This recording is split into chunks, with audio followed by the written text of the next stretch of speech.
warahmatullahi wabarakatuh. Kami dari kelompok 4. Perkenalkan, saya Ansil Zafadiadra Paramita dengan NIM Eko 024 Saya Benedita Alia Maharani dengan NIM Eko 024 Di sini kami akan mempresentasikan tentang kasus posisi dan surat gugatan mengenai kasus prestasi. Selamat menyaksikan. Oke, di sini saya akan menjelaskan tentang kasus posisi yang kami akan.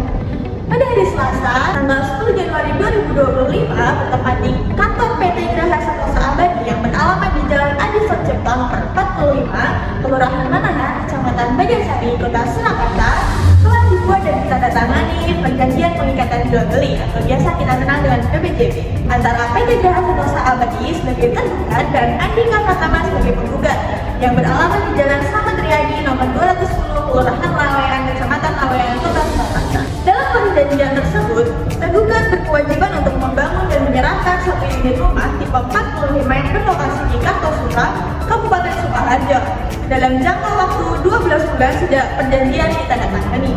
Sementara itu, penggugat telah memenuhi kewajibannya dengan membayar lunas hasil pembelian sebesar Rp750 juta secara bertahap sesuai dengan kesepakatan. Namun demikian, sampai dengan tanggal 10 Januari 2026, tergugat belum menyelesaikan pembangunan rumah tersebut, sehingga tidak dapat dilakukan serah terima kepada penggugat. Keadaan tersebut terus berlanjut hingga tanggal 28 Februari 2026 tanpa adanya penyelesaian. Selanjutnya, penggugat telah memberikan somasi pertama pada tanggal 10 Maret 2026 dan somasi kedua pada tanggal 10 April 2026 agar tergugat segera memenuhi kewajibannya. Akan tetapi, tergugat tetap tidak melaksanakan prestasinya, tidak menunjukkan etikat baik, serta tidak membuktikan adanya keadaan memaksa atau force majeure yang sah menurut hukum.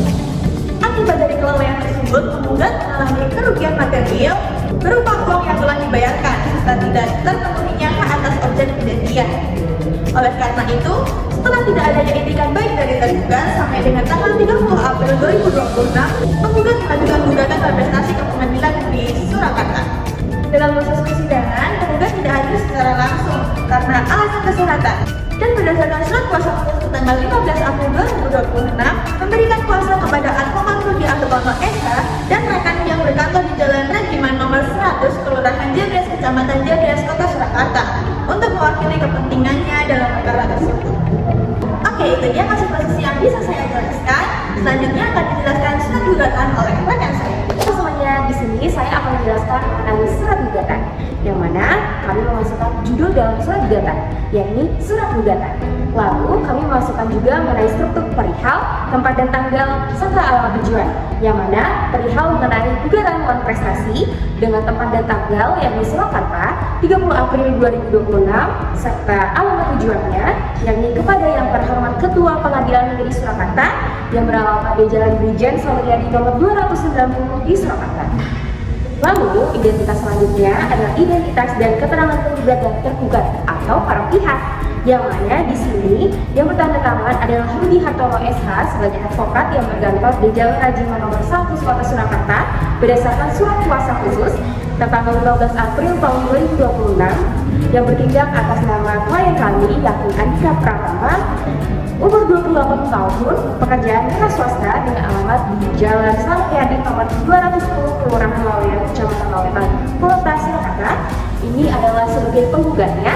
Lalu juga kita di dalam surat gugatan ini mengajukan gugatan kepada PT Geraha Santosa Abadi yakni berjalan atau beralamat di Jalan Adi Sucipto nomor 45 Kelurahan Manahan, Kecamatan Banjarsari, Kota Surakarta yang diwakili oleh direkturnya yakni Winarno di Jalan Mawan nomor 12 Jebres, Kota Surakarta, yakni kita sebut sebagai tergugatnya. Lalu ada pula kami memasukkan duduk perkaranya, di mana yang pertama bahwa pada tanggal 10 Januari 2025 pada hari Selasa antara penggugat dengan tergugat ini telah melakukan perjanjian perikatan jual beli yang mana berdasarkan dengan perjanjian tertulis yang ditandatangani oleh para pihak. Yang kedua, bahwa berdasarkan perjanjian tersebut, tergugat berkewajiban untuk membangun dan menyerahkan satu unit tipe rumah 45 yang berlokasi di Kartosuro, Kabupaten Sukoharjo kepada penggugat dalam jangka waktu 12 bulan sejak perjanjian ini ditandatangani. Yang ketiga, bahwa tergugat tidak memindahkan perjanjian tersebut karena sampai tanggal 10 Januari 2026 tergugat belum menyelesaikan pembangunan rumah sehingga tidak dapat dilakukan serah terima kepada penggugat. 4. Bahwa penggugat telah mengirimkan peringatan kepada tergugat sebanyak 2 kali pada tanggal 10 Maret dan tanggal 10 April 2026 yang pada intinya berisi tentang permintaan agar tergugat segera memenuhi kewajibannya untuk menyelesaikan pembangunan dan menyerahkan kepada penggugat.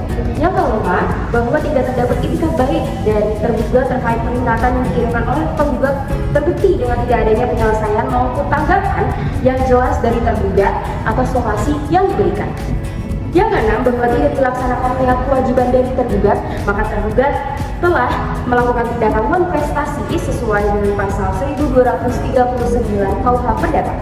Ketujuh, bahwa dengan tidak dilaksanakannya kewajiban tergugat telah menyebabkan penggugat menderita kerugian material berupa uang yang telah dibayarkan sebesar 750 juta.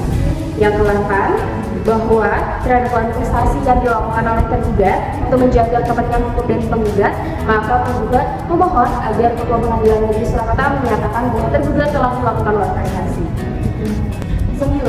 Bahwa sesuai pasal 1246 penggugat berhak untuk mendapatkan ganti kerugian kelalaian tergugat berupa uang 750 juta rupiah dengan rincian seluruh uang pembelian yang telah dibayarkan. Maka mohon dengan ini agar Ketua Pengadilan Negeri Surakarta menyatakan menghukum tergugat untuk membayar ganti rugi sebanyak 750 juta rupiah. 10. Bahwa karena terjadi kerusakan berupa tidak terpenuhinya hak penggugat atas objek kejadian dan agar tidak terjadi kerusakan yang lebih dalam lagi, maka tergugat sudah sewajarnya melakukan perbaikan berupa penyelesaian pembangunan dan pencerahan unit rumah. 11. Bahwa berdasarkan pasal 1239 KUH Perdata agar gugatan ini tidak ilusorir, kabur dan tidak bernilai, dan demi menghindari usaha penggugat untuk mengalihkan harta kekayaannya kepada pihak lain, maka penggugat mohon agar dapat diletakkan sisa jaminan atau konservatif bersela sebidang tanah milik tergugat yang terletak di Kota Surakarta yang merupakan milik tergugat. Dan yang terakhir, bahwa penggugat juga memohon agar putusan perkara ini dapat dijalankan lebih dahulu meskipun ada upaya banding, kasasi maupun pensiun. Lalu ada juga pada bagian primer dan subsidiar, yang mana bagian primernya yang pertama adalah melakukan gugatan penggugat untuk seluruhnya, menyatakan sah dan berharga sisa jaminan yang telah dilaksanakan, menyatakan menurut hukum bahwa tergugat telah membuat prestasi atau cedera janji, menghukum tergugat untuk membayar ganti kerugian kepada penggugat sebesar 750 juta rupiah, menghukum tergugat untuk melaksanakan kewajibannya sesuai ketentuan atau mengembalikan seluruh uang yang diterima, menyatakan putusan ini dapat dilaksanakan lebih dahulu sekalipun ada upaya konversi, banding atau kasasi, dan yang terakhir menghukum tergugat untuk membayar biaya yang betul dalam perkara ini.